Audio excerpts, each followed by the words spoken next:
വിത്ത് വിതക്കുന്നവന്റെ ഉപമ. യോർദാൻ നദി തിബിരിയാസ് കായലിൽ ഒഴുകിച്ചേരുന്ന ഭാഗം ഈശോ എനിക്ക് കാണിച്ചു തന്നു. അവിടെ വലതു തീരത്താണ് ബെത്സൈദ എന്ന പട്ടണം.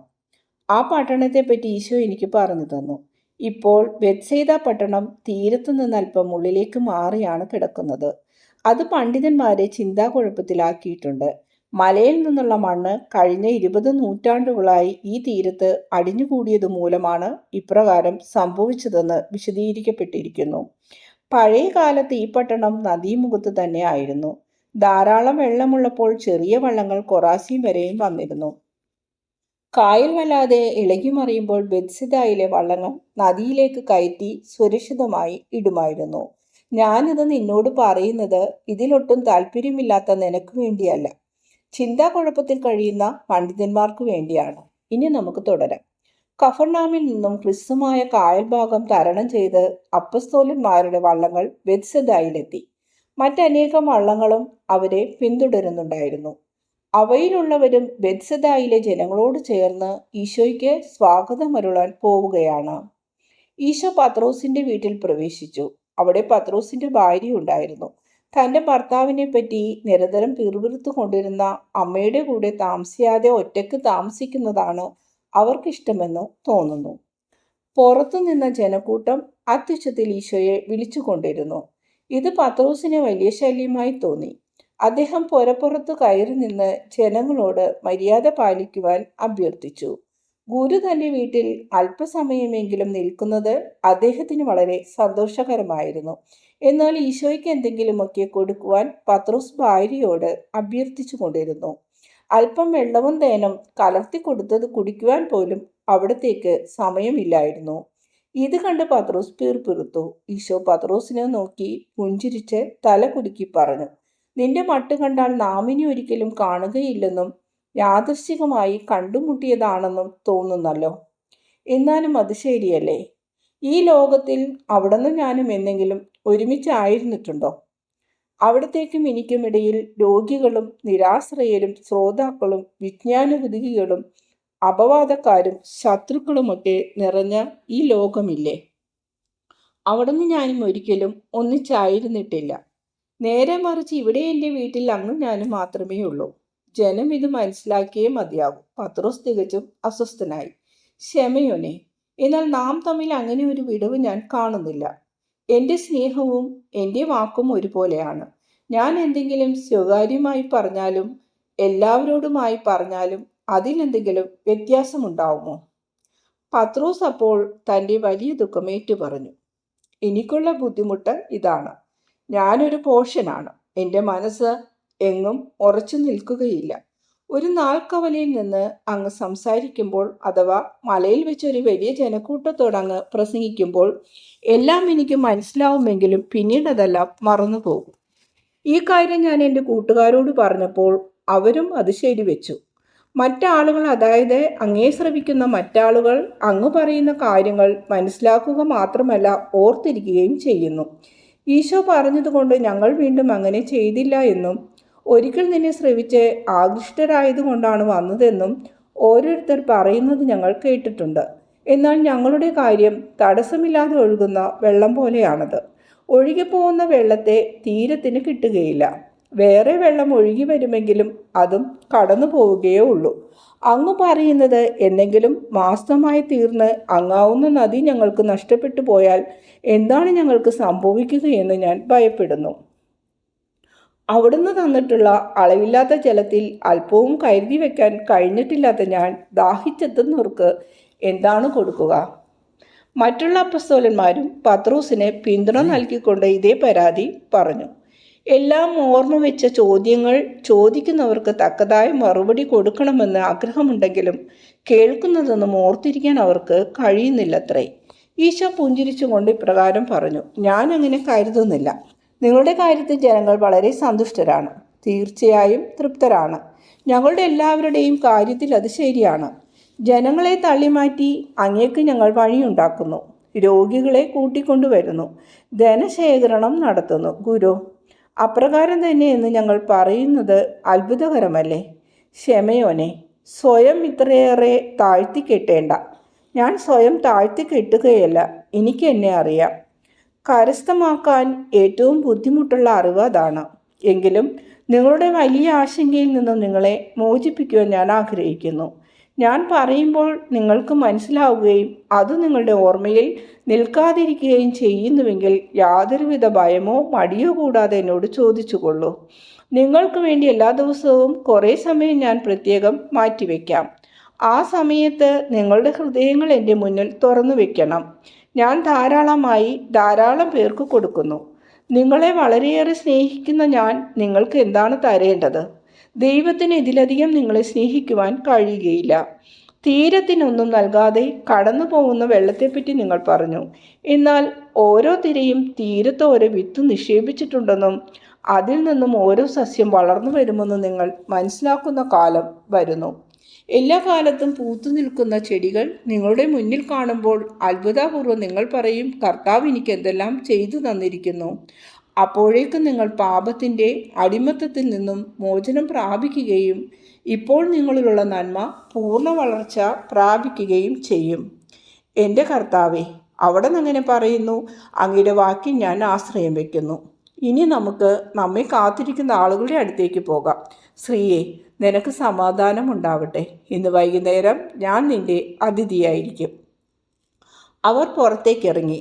ജനങ്ങളുടെ തള്ളൽ ഒഴിവാക്കുവാൻ വേണ്ടി അവിടുന്ന് കായലിലേക്ക് കാലുകൾ വെച്ചു. അപ്പോഴേക്കും ഈശോ കയറിയ വള്ളം പത്രോസ് കരയിൽ നിന്നും അല്പദൂരം വെള്ളത്തിലേക്ക് ഇറക്കി. എല്ലാവർക്കും ഈശോയുടെ ശബ്ദം നല്ലവണ്ണം കേൾക്കുന്നതിനും അവിടുന്ന് ശ്രോതാക്കളും തമ്മിൽ വേണ്ടത്ര അകലം കിട്ടുന്നതിനും വേണ്ടിയാണ് അപ്രകാരം ചെയ്തത്. ഈശോ ഇപ്രകാരം പറഞ്ഞു, കഫർനാമിൽ നിന്നും ഇവിടെ എത്തിയത് മുതൽ നിങ്ങളോട് എന്ത് സംസാരിക്കണമെന്ന് ഞാൻ ചിന്തിക്കുകയായിരുന്നു. ഇന്ന് രാവിലത്തെ സംഭവങ്ങളിൽ നിന്നും അതിനുള്ള സൂചന ഞാൻ കണ്ടെത്തി. 3 പുരുഷന്മാർ എൻ്റെ അടുത്ത് വന്നത് നിങ്ങൾ കണ്ടു കാണുമല്ലോ. ഒരാൾ സ്വമേധയാ വന്നതാണ്. രണ്ടാമത്തെ ആളെ എനിക്ക് ആവശ്യമുണ്ടായിരുന്നു. പെട്ടെന്ന് തോന്നിയ ഒരു ഉത്സാഹം കൊണ്ടാണ് മൂന്നാമത്തെ ആൾ വന്നത്.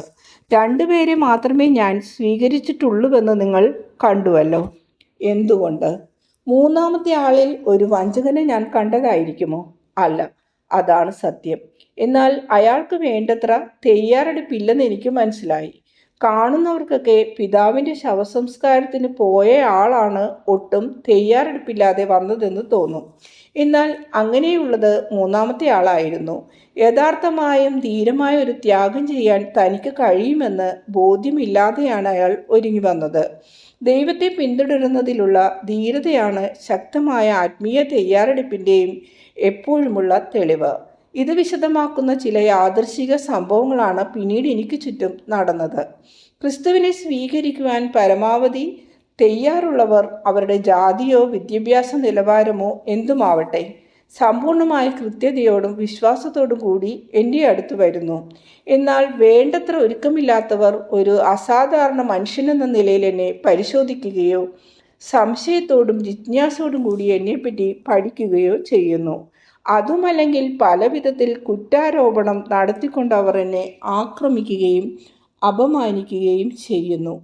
ആത്മാവിൻ്റെ ഒരുക്കമില്ലായ്മയുടെ അനുപാതം അനുസരിച്ചായിരിക്കും ഇത്തരത്തിലുള്ള വ്യത്യസ്തമായ പെരുമാറ്റ രീതികൾ ഉണ്ടാവുന്നത്.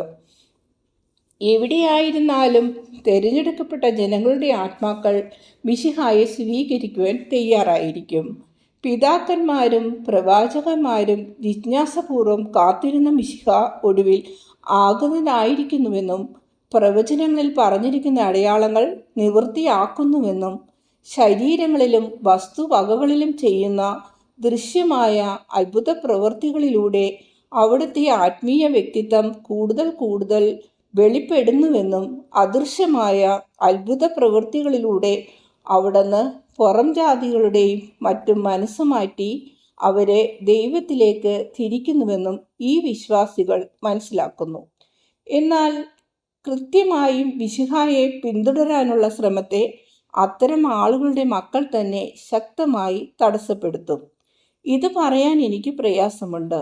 എന്നാൽ പ്രതിബന്ധങ്ങളുടെ കാഠിന്യം കൂടുന്തോറും അതിനെ അതിജീവിക്കുന്നവർ അത്രക്കും ഉയർന്ന ഗണത്തിലേക്ക് കയറിപ്പോകുന്നു. ഇത് ഞാൻ നിങ്ങളെ കുറ്റപ്പെടുത്തി പറയുന്നതല്ല. നേരെ മറിച്ച് നിങ്ങൾ പ്രാർത്ഥനയിലും ധ്യാനത്തിലും കൂടുതൽ ശ്രദ്ധിക്കാൻ വേണ്ടി പറയുന്നതാണ്. എന്തുകൊണ്ട് പുറംജാതിക്കാരും പാപികളും എൻ്റെ പാതയിലൂടെ മുന്നേറിക്കൊണ്ടിരിക്കുന്നത്? ഞാൻ പറയുന്നത് അവർ സ്വീകരിക്കുകയും മറ്റുള്ളവർ സ്വീകരിക്കാതിരിക്കുന്നതും ചെയ്യുന്നത് എന്തുകൊണ്ട്? എന്തുകൊണ്ടെന്നാൽ ഇസ്രയേൽ മക്കൾ ഒരിടത്ത് തന്നെ നങ്കുരം അടിച്ചു കിടക്കുകയാണ്. ഒരു മുത്തുച്ചിപ്പിയെ പോലെ പിറന്നു വീണെടുത്ത് തന്നെ അവർ കടിച്ചു തൂങ്ങിക്കിടക്കുന്നു. തങ്ങളുടെ ജ്ഞാനത്തിൽ അവർ മുഴുകിയിരിക്കുകയും അതിൻ്റെ സ്ഥൂലതയിൽ അവർ സംതൃപ്തി കാണുകയും ചെയ്യുന്നു. ഉപരിപ്ലവമായ വിജ്ഞാനത്തെ വലിച്ചെറിഞ്ഞ് ആവശ്യം വേണ്ടതായ എൻ്റെ ഉപദേശങ്ങൾക്ക് ഇടമുണ്ടാക്കി കൊടുക്കുവാൻ അവർ തയ്യാറല്ല. ഇങ്ങനെ ഒരു അടിമത്തത്തിൽ മറ്റുള്ളവർ വീണിട്ടില്ല. ഇങ്ങനെയുള്ളവർ പാവപ്പെട്ട പുറംജാതിക്കാരും പാവപ്പെട്ട പാപികളുമാണ്. നങ്കുരമില്ലാത്ത ഒരു വള്ളം പോലെ അവർ അങ്ങിങ്ങായി ഒഴുകി നടക്കുന്നു. പാവപ്പെട്ട അവർക്ക് സ്വന്തമായ സമ്പാദ്യങ്ങളൊന്നുമില്ല. ആകെ കൂടിയുള്ളത് തെറ്റുകളുടെ അഥവാ പാപങ്ങളുടെ ഒരു കൂമ്പാരം മാത്രമാണ്. സുവിശേഷം എന്തെന്ന് മനസ്സിലാക്കി കഴിഞ്ഞാലുടനെ അവർ സന്തോഷപൂർവ്വം ഒഴിഞ്ഞു മാറുകയും പാപത്തിൻ്റെ ദുസ്വാദിനു പകരം സുവിശേഷത്തിൻ്റെ തീക്ഷ്ണമായ മാധുര്യം നുകരുകയും ചെയ്യുന്നു. ശ്രദ്ധിച്ചു കേൾക്കുക. ഓരോ പ്രവൃത്തി വ്യത്യസ്ത ഫലങ്ങൾ ഉണ്ടാക്കുന്നത് എങ്ങനെയെന്ന് ഒരുപക്ഷെ നിങ്ങൾക്ക് മനസ്സിലാക്കാൻ കഴിഞ്ഞേക്കും. ഒരു വിധക്കാരൻ വിതയ്ക്കാനായി പോയി.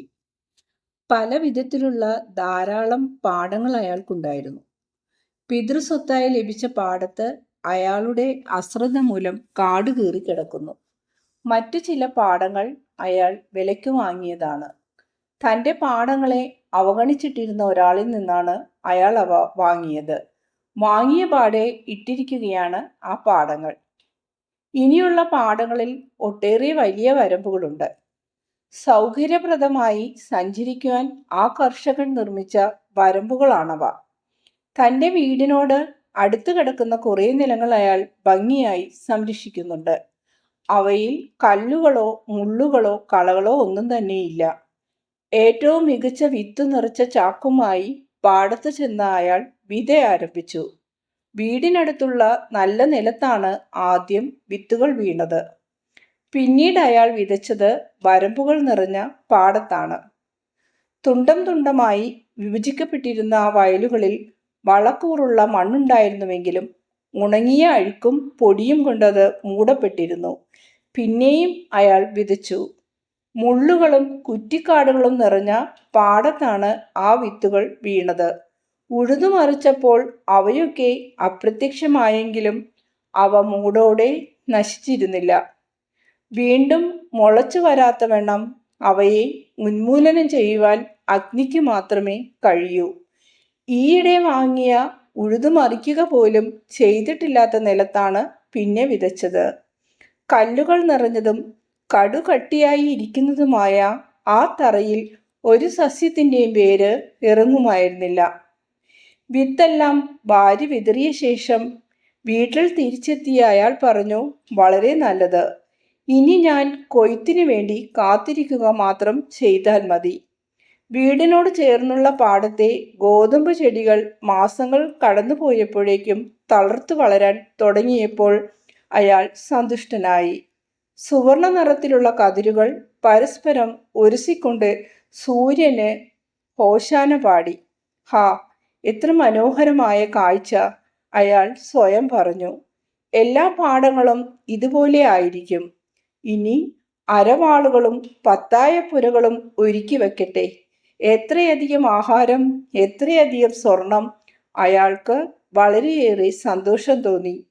ആദ്യം വീടിനടുത്തുള്ള പാടത്തെ ഗോതമ്പ് കൊയ്തെടുത്തു. അതിനുശേഷം പിതൃസ്വത്തായി കിട്ടിയ പാടത്തേക്കാണ് അയാൾ പോയത്. അവഗണിക്കപ്പെട്ട നിലയിൽ കാടും പടലും പിടിച്ച് കിടക്കുകയായിരുന്നു അത്. നല്ല വളക്കൂറുള്ള ആ മണ്ണിൽ കാര്യമായ വിളവൊന്നും കാണാഞ്ഞതിനാൽ അയാൾ അത്ഭുതപ്പെട്ടു.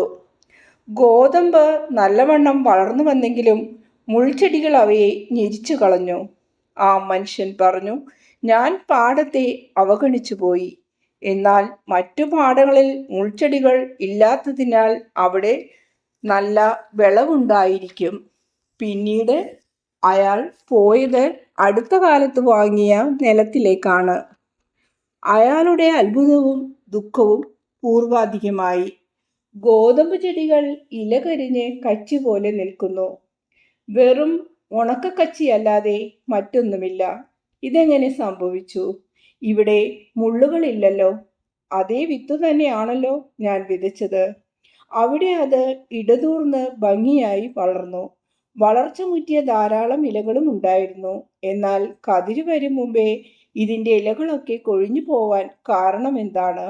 അയാൾ ഖേദപൂർവം ചിന്തിച്ചു. വല്ല കീടങ്ങളും ചുവട് തുറന്നതായിരിക്കുമോ എന്നറിയാൻ അയാൾ മണ്ണുമാന്തി നോക്കി. അങ്ങനെ യാതൊന്നും അയാൾ കണ്ടില്ല. എങ്കിലും ഒരു കല്ലിളകി വന്നു. അടിയിൽ മുഴുവൻ കല്ലുകളാണെന്നും പുറമേ മാത്രമേ മണ്ണുള്ളൂവെന്നും അയാൾ മനസ്സിലാക്കി. വേണ്ട സമയത്ത് അയാൾ ആഴത്തിൽ ഉഴുതിരുന്നുവെങ്കിൽ എത്ര നന്നായിരുന്നു. അത് വിലക്ക് വാങ്ങും മുമ്പേ നല്ല ഭൂമിയാണോ എന്ന് പരിശോധിച്ച് വാങ്ങിയിരുന്നുവെങ്കിൽ, അഥവാ അബദ്ധം പറ്റി വാങ്ങിയപ്പോഴും കഠിനാധ്വാനം ചെയ്ത് അതിലെ കല്ലുകൾ നീക്കിയിരുന്നുവെങ്കിൽ, ഇപ്പോൾ എല്ലാറ്റിനെയും സമയം കഴിഞ്ഞുപോയി. അതിനാൽ അയാളുടെ ഖേദം മുഴുവൻ വ്യർത്ഥമായി. അതിനുശേഷം അയാൾ പോയത് തൻ്റെ സൗകര്യാർത്ഥം ധാരാളം വരമ്പുകൾ തീർത്തിട്ടുള്ള വയലിലേക്കാണ്. അത് കണ്ടപ്പോൾ ദുഃഖം സഹിക്കാൻ കഴിയാതെ ഭ്രാന്തനെ പോലെ അയാൾ വസ്ത്രം കീറി. അവിടെ ഗോതമ്പ് പേരിഞ്ഞു പോലും ഉണ്ടായിരുന്നില്ല. പാടത്തെ കരിമണ്ണ് വെള്ള പൊടിമണ്ണ് കൊണ്ട് മൂടപ്പെട്ടിരിക്കുന്നു. അയാൾ തറയിൽ വീണ് വിലപിച്ചു. ഇവിടെ എന്തുകൊണ്ടാണ് ഇങ്ങനെ സംഭവിച്ചത്? ഇവിടെ കല്ലോ മുള്ളോ ഇല്ല. എന്നാൽ ഇത് ഞങ്ങളുടെ സ്വന്തം വയലാണ്. എൻ്റെ മുത്തച്ഛനും അച്ഛനും ഞാനും ഈ വയലിൻ്റെ കാര്യത്തിൽ പ്രത്യേകം ശ്രദ്ധിക്കുകയും ഇതിനെ വളക്കൂറുള്ളതാക്കുകയും ചെയ്തിരുന്നു. നടക്കാൻ വേണ്ടി ഈ വരമ്പുകൾ തീർത്തത് ഞാനാണ്. അതിനുവേണ്ടി കുറെ സ്ഥലം എടുത്തുവെങ്കിലും അതുകൊണ്ട് മണ്ണിന്റെ വളക്കൂറ് നഷ്ടപ്പെടുകയില്ലല്ലോ. ഒരു പക്ഷിക്കൂട്ടം പറന്നെത്തി അവിടെയൊക്കെ പരതി നടക്കുന്നത് കണ്ടപ്പോൾ അയാളുടെ ബുദ്ധി തെളിഞ്ഞു. അവിടുത്തെ അസംഖ്യം വരമ്പുകളിൽ വീണുകിടന്ന വിത്തുകൾ ദൃഷ്ടിയിൽപ്പെട്ട പക്ഷികൾ ആദ്യം അവയും പിന്നീട് പാടത്തുള്ളവയും കൊത്തിപ്പെറുക്കിയതിനാലാണ് ഒന്നുപോലും അവശേഷിക്കാതെ പോയത്. അങ്ങനെ ഒരേ വിത്ത് പല പാടങ്ങളിൽ വിതച്ചപ്പോൾ ഒരിടത്ത് 100 മേനിയും മറ്റൊരിടത്ത് 1 മേനിയുമാണ് ലഭിച്ചത്. 60 മേനിയും 30 മേനിയും കിട്ടിയ ഇടവുമുണ്ട്. ഒന്നും കിട്ടാത്ത പാടങ്ങളുമുണ്ട്. കേൾക്കാൻ ചെവിയുള്ളവർ കേൾക്കട്ടെ. വിത്ത് വചനമാണ്. അതെല്ലാവർക്കും ഒരുപോലെയാണ്. വിത്ത് വീഴുന്ന വയലുകൾ നിങ്ങളുടെ ഹൃദയങ്ങളാണ്. ഈ ഉപമയെപ്പറ്റി ആലോചിച്ചു നോക്കൂ. നിങ്ങൾക്ക് സമാധാനം ഉണ്ടാവട്ടെ. ഈശോ ഉടനെ പത്രോസിന്റെ നേരെ തിരിഞ്ഞ് ഇപ്രകാരം പറഞ്ഞു: ഈ നദിയിലൂടെ കഴിയുന്നത്ര മുകളിലേക്ക് പോകുക, എന്നിട്ട് മറുകരയിൽ നിർത്തുക. അപ്പോൾ 2 വള്ളങ്ങളും അല്പദൂരം മേലോട്ട് പോയി കരയിലടുത്തു. ഈശോ അവിടെ ഇരുന്നിട്ട് പുതിയ ശിഷ്യനോട് ചോദിച്ചു: ഇപ്പോൾ വീട്ടിൽ ആരെല്ലാമുണ്ട്? അമ്മയും മൂത്ത സഹോദരനുമുണ്ട്. സഹോദരൻ 5 വർഷം മുമ്പ് വിവാഹം കഴിച്ചു. സഹോദരിമാർ പല സ്ഥലങ്ങളിലായി താമസിക്കുന്നു. എൻ്റെ പിതാവ് വളരെ നല്ലവനായിരുന്നു. അദ്ദേഹത്തിൻ്റെ മരണത്തിൽ എൻ്റെ അമ്മ ഹൃദയം തകർന്ന് കഴിയുകയാണ്. ഈശോ കൈ തിരുമ്മിക്കൊണ്ട് പറഞ്ഞു: ഈ ദുഃഖം ഞാനും നേരിട്ട് അനുഭവിച്ചിട്ടുള്ളതാണ്. എൻ്റെ അമ്മ കരയുന്നത് ഞാൻ കണ്ടിട്ടുണ്ട്. അതിനാൽ എനിക്കത് മനസ്സിലാക്കാൻ കഴിയും. വള്ളം കരയിൽ തട്ടി സംസാരം തടസ്സപ്പെടുത്തിക്കൊണ്ടിരുന്നതിനാൽ അവർ ഇറങ്ങി കരയിലേക്ക് പോയി.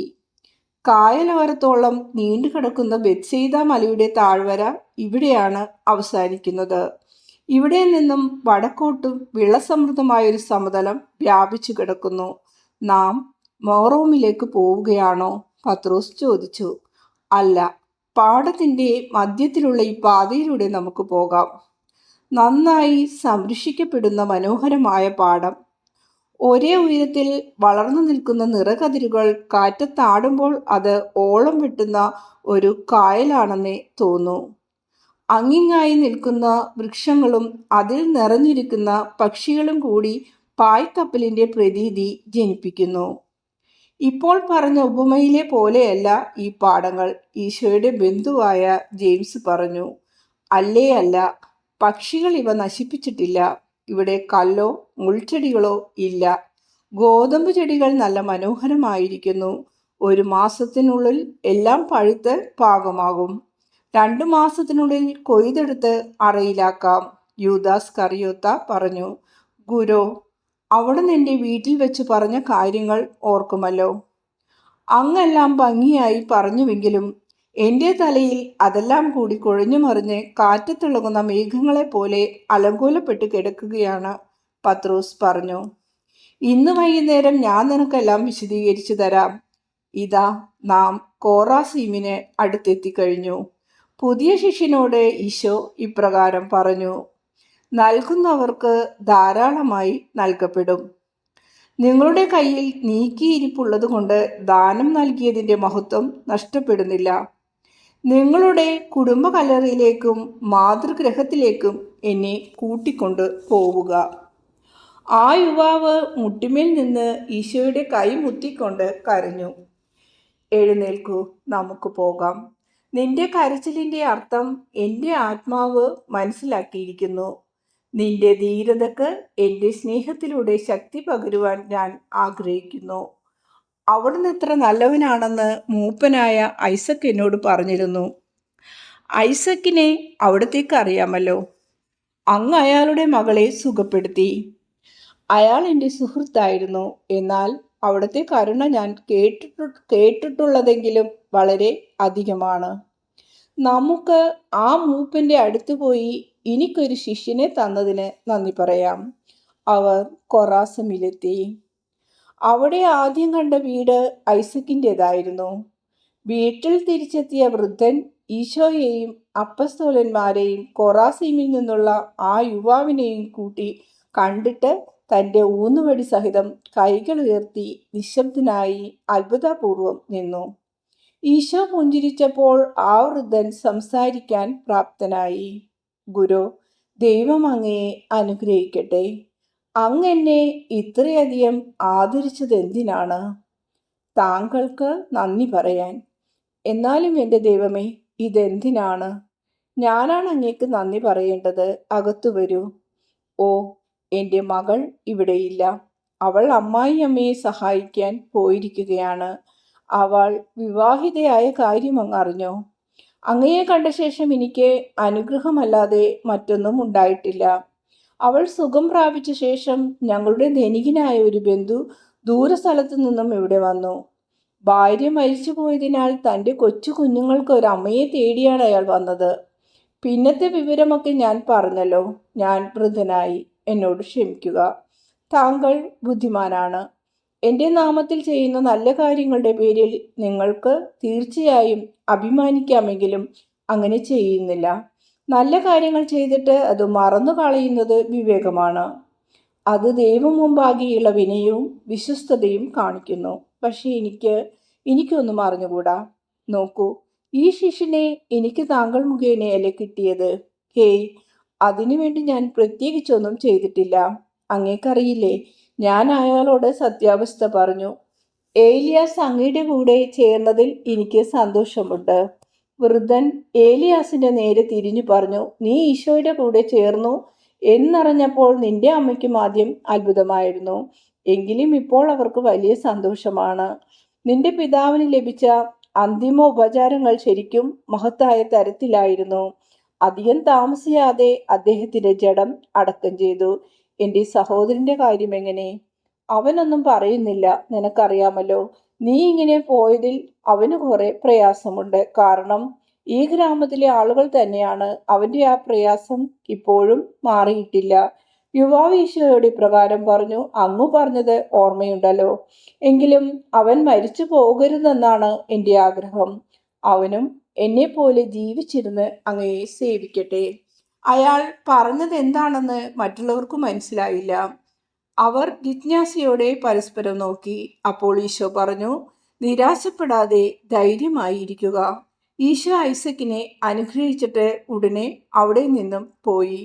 കുറെ കൂടി നിൽക്കുന്നതിന് പലരും ഈശോയെ നിർബന്ധിച്ചെങ്കിലും ഫലമുണ്ടായില്ല. ഈശോയും മറ്റും കല്ലറയുടെ അടുത്താണ് ആദ്യം നിന്നത്. അല്പനേരം പ്രാർത്ഥിച്ചിട്ട് അവർ മുന്തിരിത്തോട്ടത്തിലൂടെ ഏലിയാസിന്റെ വീട്ടിൽ പ്രവേശിച്ചു. ഏലിയോസും സഹോദരനും തമ്മിലുള്ള കൂടിക്കാഴ്ച മുഷിപ്പനായിരുന്നു. പരിഹാസ്യനായതുപോലെ തോന്നിയ ജ്യേഷ്ഠന് അത് മറ്റുള്ളവർ കണ്ടുകൊള്ളട്ടെ എന്ന വിചാരമാണ് ഉണ്ടായിരുന്നത്. മാനുഷികമായ തലത്തിൽ ഒരു കുറ്റബോധം തോന്നിയതിനാൽ അനുജനൊന്നും പ്രതികരിച്ചില്ല. എന്നാൽ അവരുടെ അമ്മ അങ്ങോട്ട് വന്നപ്പോഴേക്കും രംഗമാകെ മാറി. അവർ ഒന്നും പറയാതെ സാഷ്ടാംഗം വീണ് ഈശോയുടെ കുപ്പായത്തൊങ്ങലിൽ ചുംബിച്ചു. ഇത് ആ അന്തരീക്ഷത്തെയും അവരുടെ ആത്മാക്കളെയും പ്രോജ്വലമാക്കി. അവർ ഈശോയെ ആദരിക്കാൻ ആഗ്രഹിക്കുന്നു, എങ്കിലും അവിടുന്ന് അതിന് നിന്നുകൊടുത്തില്ല. ഈശോ പറഞ്ഞു, നിങ്ങളുടെ ഹൃദയങ്ങൾ പരസ്പരം നീതി പുലർത്തുക. നിങ്ങൾ ആരുടെ പേരിൽ വിലപിക്കുന്നുവോ അദ്ദേഹം അങ്ങനെ ആയിരുന്നുവല്ലോ. മാനുഷികമായി നിറം കൊടുക്കരുത്. ഒരു ദൗത്യത്തിനു വേണ്ടിയുള്ള തിരഞ്ഞെടുപ്പും മരണവും അത്തരം കാര്യങ്ങളാണ്. അദ്ദേഹത്തിന്റെ ശവസംസ്കാരത്തിന് വേണ്ടി ഈ മകൻ വന്നെത്തിയില്ല. ഇതറിഞ്ഞിട്ടും മരണാസന്നനായ പിതാവിന് വിഷമമില്ലായിരുന്നു. ഏലിയാസിന്റെ ഉറപ്പുള്ള ഭാവി മുന്നിൽ കണ്ട് സമാധാനത്തോടു കൂടിയാണ് അദ്ദേഹം ഇഹലോകവാസം വെടിഞ്ഞത്. ലൗകികമായ ചിന്തകൾ കൊണ്ട് ഈ തെരഞ്ഞെടുപ്പിനെ അലങ്കോലപ്പെടുത്താൻ ശ്രമിക്കരുത്. പിതാവിന്റെ മരണശയ്യക്കരികെ പുത്രനെ കാണാതെ ലോകം അത്ഭുതപ്പെട്ടുവെങ്കിൽ മിശിഹായോടൊപ്പം അവനെ കാണുന്ന മാലാഖമാർ ആനന്ദ തുന്തിലരാകും. അമ്മേ, നിങ്ങൾ നീതിമതിയായി ഇരിക്കുക. അപ്പോൾ നിങ്ങളുടെ മനസ്സിന് സന്തോഷം ലഭിക്കും. നിങ്ങൾ അവനെ സൽസ്വഭാവിയായി വളർത്തിക്കൊണ്ടുവന്നു. ദൈവം അവനെ വിളിക്കുകയും ചെയ്തു.